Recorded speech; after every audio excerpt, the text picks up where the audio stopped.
দেখো সবাই, অসীম আবৃত দশমিক ভগ্নাংশ জিনিসটা কি? মনোযোগ দিয়ে বুঝবা।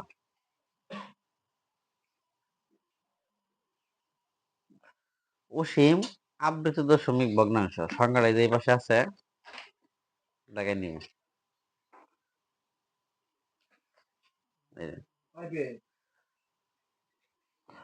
দশমিক বিন্দুর পর কিছু অঙ্কের পুনরাবৃত্তি হলে তাদেরকে অসীম আবৃত দশমিক ভগ্নাংশ বলা হয়। কি বলা হয়েছে সংজ্ঞায়? রবিউল দেও, কি বলা হয়েছে? দশমিক বিন্দুর পর, দশমিক বিন্দুর পর কিছু অঙ্কের পুনরাবৃত্তি হলে তাদেরকে অসীম আবৃত দশমিক ভগ্নাংশ বলা হয়। এই যে বইয়ে, দশমিক বিন্দুর পর কিছু অঙ্কের পুনরাবৃত্তি হলে তাদেরকে অসীম আবৃত দশমিক ভগ্নাংশ বলা হয়। এই যে ফোন তো দেখতে দিলাম, কি কথা কি বুঝছা?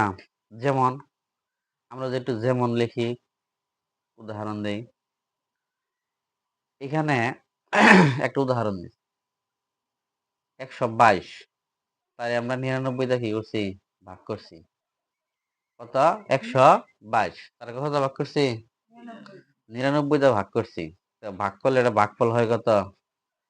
1.2323 ডট ডট দিছে। কেন ডট ডট দিলাম?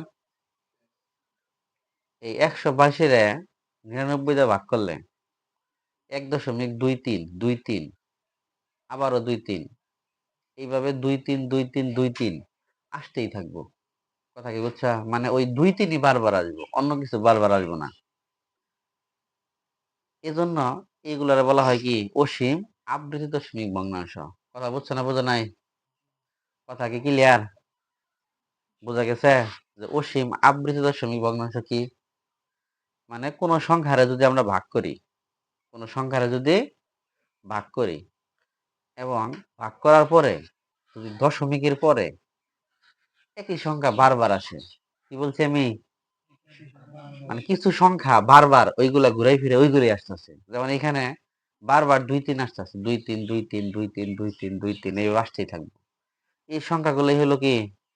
অসীম আবৃত দশমিক ভগ্নাংশ। কথা ক্লিয়ার? বুঝতে পারছে নাকি বোঝা নাই? এর নাম হলো কি? আবৃত। অসীম আবৃত। আবৃত মানে কি?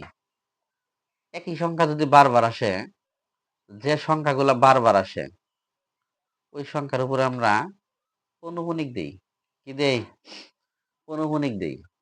আর পৌনঃপুনিক মানেই আবৃত। পৌনঃপুনিক মানে কি? আবৃত। কথা কি বুঝতে পারছো না বোঝা নাই? হুম। আবৃত, আবৃত করা মানে কি? মোড়ানো। মানে 2 আর 3 বারবার আসছে না? 2 3 বারবার আসছে না? এজন্য 2 আর 3 এর উপর কি দিছি? পৌনঃপুনিক দিছি। আর এটার নামে কি?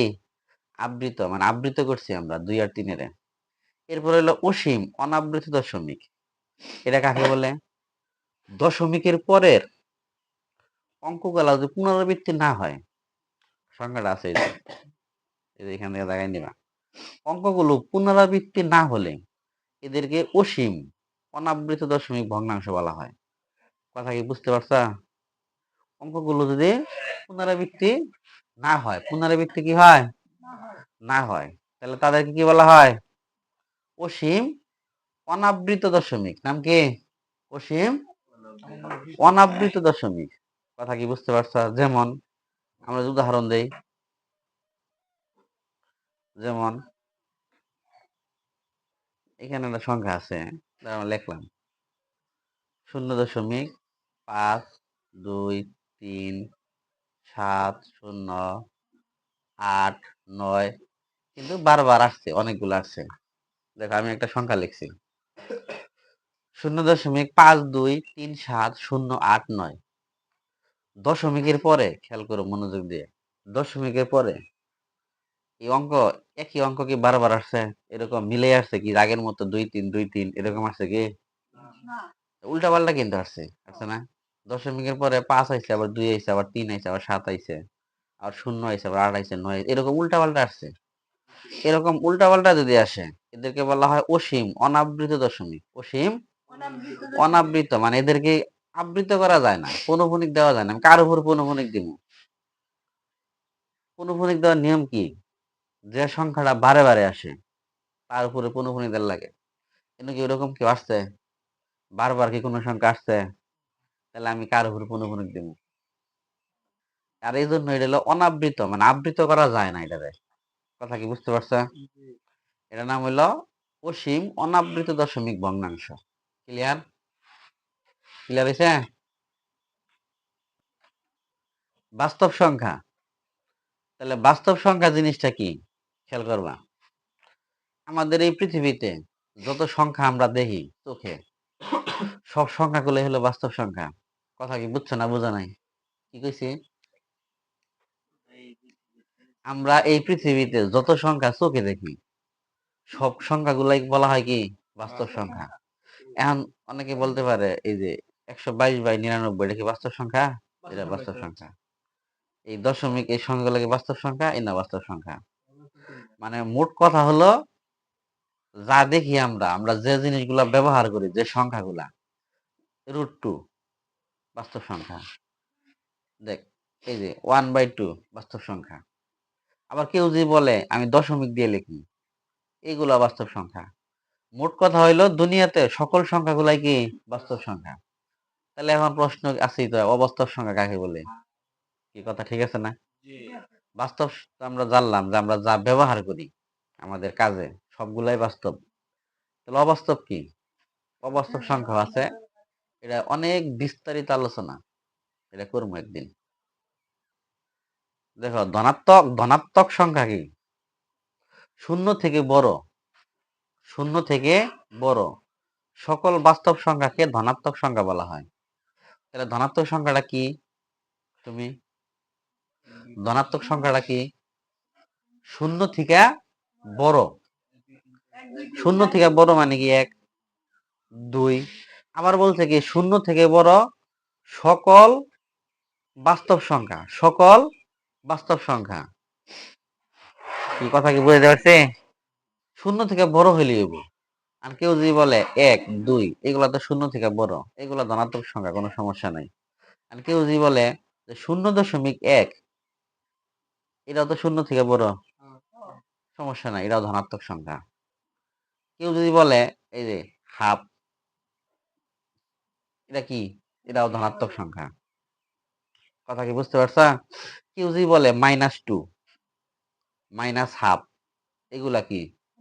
এইগুলাও, এই যে এনে কিন্তু একটা প্রশ্ন আছে এখানকার।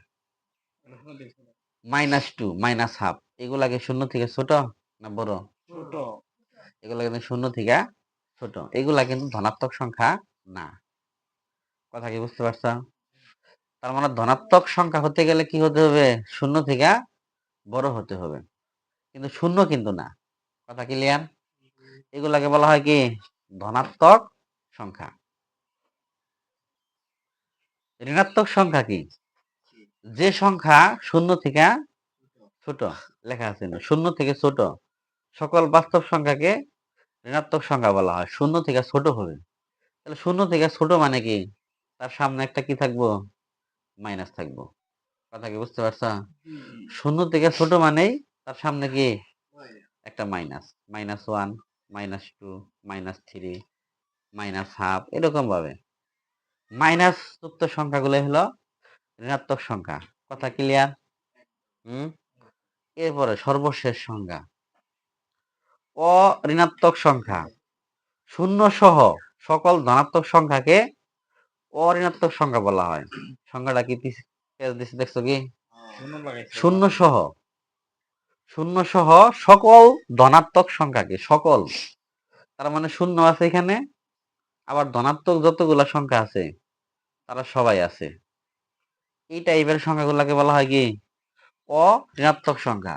কথা ক্লিয়ার? বুঝতে পারছা? তাহলে ধনাত্মক, অঋণাত্মক, ঋণাত্মক বোঝা গেল।